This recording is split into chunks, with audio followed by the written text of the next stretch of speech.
மார்க்கெட்டில் போய் என்னென்ன காய்கறி வாங்கிட்டு வந்திருக்கேன் அதை பாருங்கள், என்ன ரேட்டுன்னு நான் சொல்கிறேன். இந்த முட்டைக்கோஸ் 20 ரூபா, நல்ல பெரிய பூ, அரை கிலோவுக்கு மேலே இருந்துச்சு. மாங்காய் கல்லாமை 2 மாங்காய் 20 ரூபா. அவரைக்காய் 1/4 கிலோ,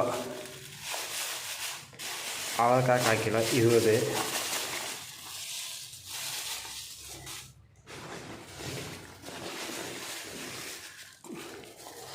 புடலங்காய் அதுவும் 20. அப்புறம் சவுச்சவு அது 20. இப்போ புதினா மல்லித்தலை இலவசமாக கொடுத்தாங்க.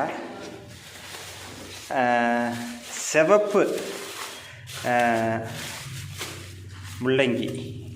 முள்ளங்கி அது 20.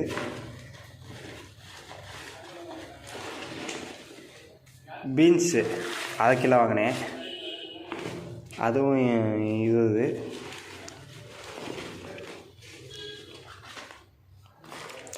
அது போக தக்காளி அது 40. மொத்தம் எனக்கு இது ஆன செலவு 180.